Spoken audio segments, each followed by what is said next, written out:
The Battle of the Birds by Andrew Lang. There was to be a great battle between all the creatures of the earth, and the birds of the air. News of it went abroad, and the son of the king of Tethertown said that, when the battle was fought, he would be there to see it, and would bring back word who was to be king.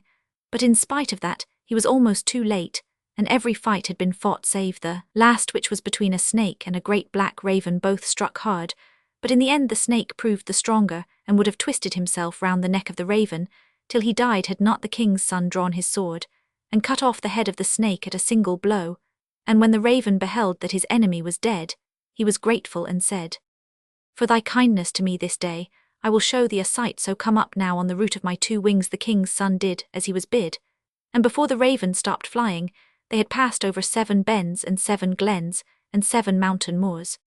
"Do you see that house yonder?" said the raven at last. "Go straight for it, for a sister of mine dwells there, and she will make you right welcome. And if she asks, wert thou at the battle of the birds, answer that thou wert.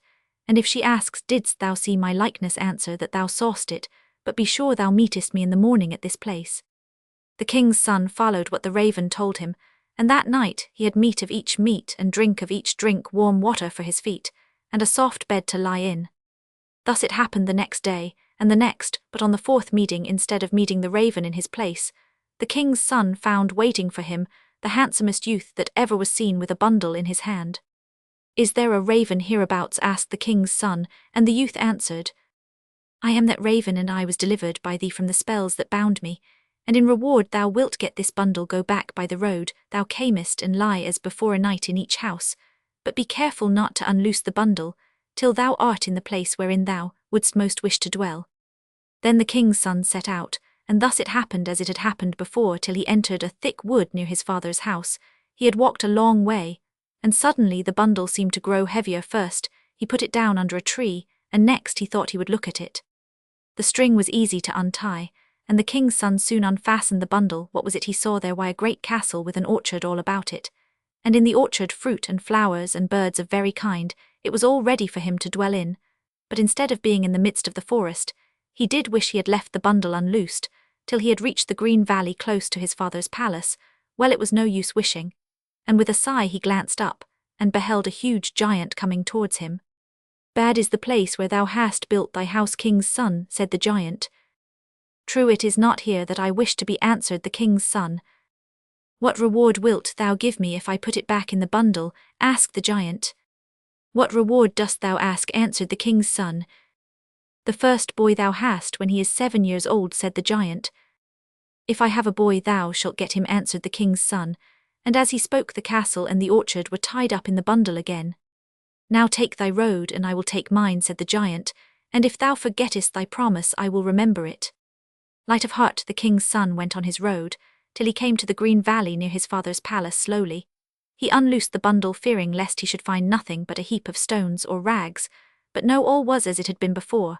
And as he opened the castle door, there stood within the most beautiful maiden that ever was seen. "Enter, king's son," said she. "All is ready, and we will be married at once." And so they were.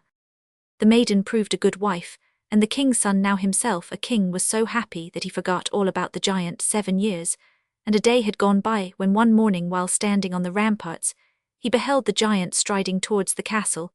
Then he remembered his promise, and remembered too that he had told the queen nothing about it. Now he must tell her, and perhaps she might help him in his trouble. The queen listened in silence to his tale, and after he had finished she only said, "Leave thou the matter between me and the giant." And as she spoke, the giant entered the hall and stood before them. "Bring out your son," cried he to the king, "as you promised me 7 years and a day since." The king glanced at his wife, who nodded, so he answered, "Let his mother first put him in order." And the queen left the hall and took the cook's son, and dressed him in the prince's clothes, and led him up to the giant, who held his hand, and together they went out along the road. They had not walked far when the giant stopped, and stretched out a stick to the boy. "If your father had that stick, what would he do with it?" asked he.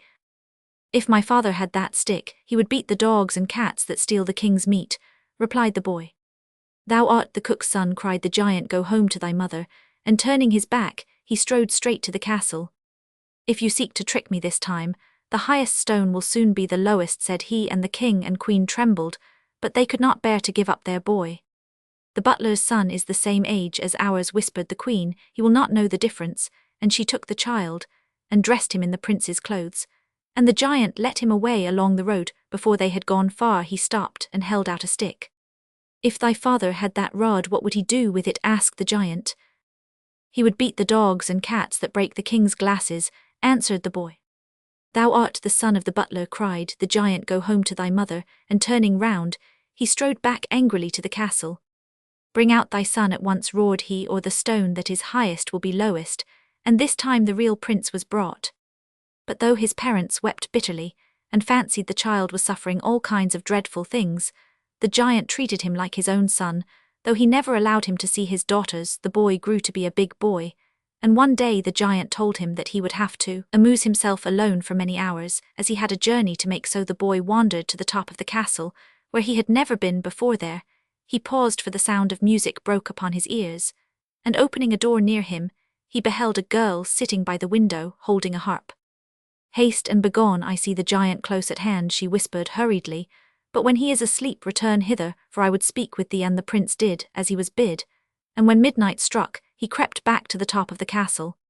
"Tomorrow," said the girl, who was the giant's daughter, "tomorrow thou wilt get the choice of my 2 sisters to marry, but thou must answer that thou wilt not take either, but only me." This will anger him greatly, for he wishes to betroth me to the son of the king of the Green City, whom I like not at all. Then they parted, and on the morrow, as the girl had said, the giant called his 3 daughters to him, and likewise the young prince to whom he spoke. "Now, O son of the king of Tethertown, the time has come for us to part. Choose one of my 2 elder daughters to wife, and thou shalt take her to your father's house the day after the wedding." "Give me the youngest instead," replied the youth, and the giant's face darkened as he heard him. "3 things must thou do first," said he. "Say on, I will do them," replied the prince, and the giant left the house, and bade him follow to the byre where the cows were kept. "For 100 years no man has swept this byre," said the giant, "but if by nightfall, when I reach home, thou hast not cleaned it, so that a golden apple can roll through it from end to end, thy blood shall pay for it." All day long the youth toiled, but he might as well have tried to empty the ocean at length. When he was so tired, he could hardly move. The giant's youngest daughter stood in the doorway. "Lay down thy weariness," said she, and the king's son, thinking he could only die once, sank on the floor at her bidding, and fell sound asleep. When he woke, the girl had disappeared, and the byre was so clean that a golden apple could roll from end to end of it. He jumped up in surprise, and at that moment in came the giant. "Hast thou cleaned the byre, king's son?" asked he. "I have cleaned it," answered he. "Well, since thou wert so active today, tomorrow thou wilt thatch this byre with a feather from every different bird, or else thy blood shall pay for it." And he went out. Before the sun was up, the youth took his bow and his quiver, and set off to kill the birds. Off to the moor he went, but never a bird was to be seen that day. At last, he got so tired with running to and fro that he gave up heart. "There is but one death I can die," thought he. Then at midday came the giant's daughter. "Thou art tired, king's son?" asked she. "I am," answered he. "All these hours have I wandered, and there fell but these 2 blackbirds, both of one color." "Lay down thy weariness on the grass," said she, and he did as she bade him, and fell fast asleep. When he woke, the girl had disappeared, and he got up and returned to the byre. As he drew near, he rubbed his eyes hard, thinking he was dreaming, for there it was beautifully thatched, just as the giant had wished. At the door of the house he met the giant. "Hast thou thatched the byre, king's son?" "I have thatched it." "Well, since thou hast been so active today, I have something else for thee beside the lock. Thou seest over yonder there grows a fir tree. On the top of the fir tree is a magpie's nest, and in the nest are 5 eggs. Thou wilt bring me those eggs for breakfast, and if one is cracked or broken, thy blood shall pay for it." Before it was light next day, the king's son jumped out of bed and ran down to the lock. The tree was not hard to find, for the rising sun shone red on the trunk, which was 500 feet from the ground to its first branch. Time after time, he walked round it, trying to find some knots, however small, where he could put his feet, but the bark was quite smooth, and he soon saw that if he was to reach the top at all, it must be by climbing up with his knees like a sailor. But then he was a king's son, and not a sailor, which made all the difference. However, it was no use standing there staring at the fir. At least he must try to do his best, and try he did, till his hands and knees were sore, for as soon as he had struggled up a few feet, he slid back again. Once he climbed a little higher than before, and hope rose in his heart. Then down he came with such force that his hands and knees smarted worse than ever. "This is no time for stopping," said the voice of the giant's daughter, as he leant against the trunk to recover his breath. Alas, I am no sooner up than down, answered he. Try once more, said she, and she laid a finger against the tree, and bade him put his foot on it. Then she placed another finger a little higher up, and so on, till he reached the top where the magpie had built her nest. Make haste now with the nest, she cried, for my father's breath is burning my back. And down he scrambled as fast as he could, but the girl's little finger had caught in a branch at the top, and she was obliged to leave it there. But she was too busy to pay heed to this, for the sun was getting high over the hills. Listen to me, she said, this night my two sisters, and I will be dressed in the same garments, and you will not know me. But when my father says, go to thy wife, king's son, come to the one whose right hand has no little finger. So he went and gave the eggs to the giant, who nodded his head. Make ready for thy marriage, cried he, for the wedding shall take place this very night, and I will summon thy bride to greet thee. Then his 3 daughters were sent for, and they all entered dressed in green silk of the same fashion, and with golden circlets round their heads. The king's son looked from one to another, which was the youngest. Suddenly his eyes fell on the hand of the middle one, and there was no little finger. Thou hast aimed well this time too, said the giant, as the king's son laid his hand on her shoulder, but perhaps we may meet some other way. And though he pretended to laugh, the bride saw a gleam in his eye, which warned her of danger. The wedding took place that very night, and the hall was filled with giants and gentlemen, and they danced till the house shook from top to bottom. At last everyone grew tired, and the guests went away, and the king's son and his bride were left alone. If we stay here till dawn, my father will kill thee, she whispered, but thou art my husband, and I will save thee as I did before. And she cut an apple into 9 pieces, and put 2 pieces at the head of the bed, and 2 pieces at the foot, and 2 pieces at the door of the kitchen, and 2 at the big door, and 1 outside the house. And when this was done, and she heard the giant snoring, she and the king's son crept out softly, and stole across to the stable, where she led out the blue-grey mare, and jumped on its back, and her husband mounted behind her. Not long after the giant awoke. Are you asleep? asked he. Not yet, answered the apple at the head of the bed, and the giant turned over and soon was snoring as loudly as before. By and by, he called again. Are you asleep? Not yet, said the apple at the foot of the bed, and the giant was satisfied. After a while he called a 3rd time, Are you asleep? Not yet, replied the apple in the kitchen, but when in a few minutes he put the question for the 4th time, and received an answer from the apple outside the house door, he guessed what had happened, and ran to the room to look for himself. The bed was cold and empty. My father's breath is burning my back, cried the girl. Put thy hand into the ear of the mare, and whatever thou findest there, throw it behind thee. And in the mare's ear there was a twig of sloe tree, and as he threw it behind him, there sprung up 20 miles of thornwood, so thick that scarce a weasel could go through it, and the giant, who was striding headlong forwards, got caught in it, and it pulled his hair and beard. This is one of my daughter's tricks, he said to himself, but if I had my big axe and my wood knife, I would not be long making a way through this. And off he went home and brought back the axe and the wood knife. It took him but a short time to cut a road through the blackthorn, and then he laid the axe and the knife under a tree. I will leave them there till I return, he murmured to himself, but a hoodie crow, which was sitting on a branch above, heard him. If thou leavest them, said the hoodie, we will steal them. You will, answered the giant, and I must take them home. So he took them home and started afresh on his journey. My father's breath is burning my back, cried the girl at midday. Put thy finger in the mare's ear and throw behind thee whatever thou findest in it. And the king's son found a splinter of grey stone, and threw it behind him, and in a twinkling 20 miles of solid rock lay between them and the giant. My daughter's tricks are the hardest things that ever met me, said the giant, but if I had my lever and my crowbar, I would not be long in making my way through this rock also.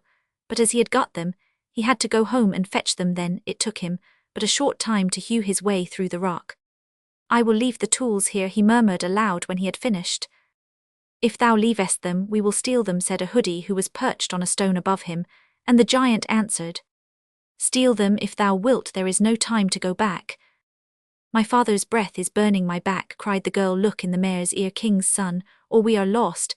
And he looked and found a tiny bladder full of water, which he threw behind him, and it became a great lark, and the giant, who was striding on so fast, could not stop himself, and he walked right into the middle and was drowned.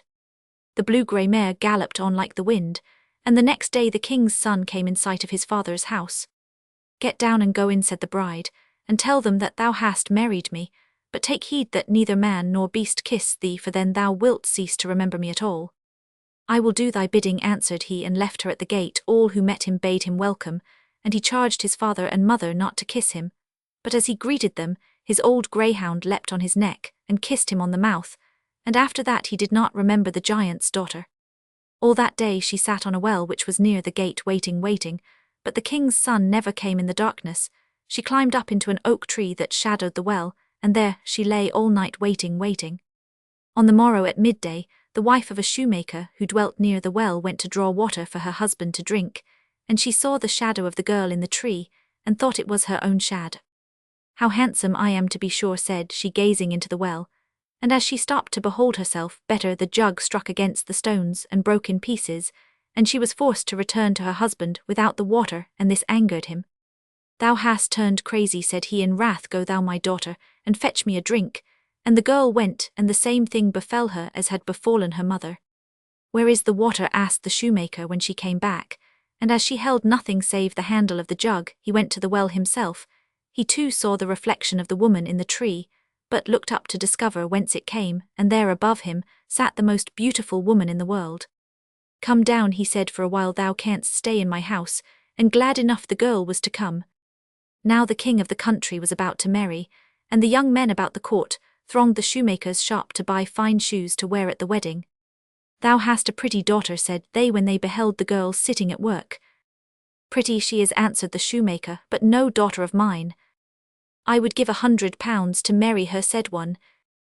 And I, cried the others. That is no business of mine, answered the shoemaker, and the young men bade him ask her if she would choose one of them for a husband, and to tell them on the morrow. Then the shoemaker asked her, and the girl said that she would marry the one who would bring his purse with him. So the shoemaker hurried to the youth who had first spoken, and he came back, and after giving the shoemaker £100 for his news, he sought the girl who was waiting for him. Is it thou? inquired she. I am thirsty, give me a drink from the well that is yonder. And he poured out the water, but he could not move from the place where he was, and there he stayed, till many hours had passed by. Take away that foolish boy, cried the girl to the shoemaker, at last I am tired of him. And then suddenly he was able to walk and betook himself to his home, but he did not tell the others what had happened to him. Next day there arrived one of the other young men, and in the evening when the shoemaker had gone out and they were alone, she said to him, see if the latch is on the door. The young man hastened to do her bidding, but as soon as he touched the latch his fingers stuck to it, and there he had to stay for many hours till the shoemaker came back, and the girl let him go hanging his head. He went home, but he told no one what had befallen him. Then was the turn of the third man, and his foot remained fastened to the floor till the girl unloosed it, and thankfully he ran off and was not seen looking behind him. Take the purse of gold, said the girl to the shoemaker, I have no need of it, and it will better thee. And the shoemaker took it, and told the girl he must carry the shoes for the wedding up to the castle. I would fain get a sight of the king's son before he marries, sighed she. Come with me then, answered he, the servants are all my friends, and they will let you stand in the passage down which the king's son will pass, and all the company too. Up they went to the castle, and when the young men saw the girl standing there, they led her into the hall where the banquet was laid out, and poured her out some wine. She was just raising the glass to drink when a flame went up out of it. And out of the flame sprang 2 pigeons, one of gold and one of silver. They flew round and round the head of the girl, when 3 grains of barley fell on the floor, and the silver pigeon dived down and swallowed them. If thou hadst remembered how I cleaned the byre, thou wouldst have given me my share, cooed the golden pigeon. And as he spoke 3 more grains fell, and the silver pigeon ate them as before. If thou hadst remembered how I thatched the byre, thou wouldst have given me my share, cooed the golden pigeon again. And as he spoke 3 more grains fell, and for the 3rd time they were eaten by the silver pigeon. If thou hadst remembered how I got the magpie's nest, thou wouldst have given me my share, cooed the golden pigeon. Then the king's son understood that they had come to remind him of what he had forgotten, and his lost memory came back, and he knew his wife and kissed her. But as the preparations had been made, it seemed a pity to waste them, so they were married a 2nd time, and sat down to the wedding feast. From Tales of the West Highlands,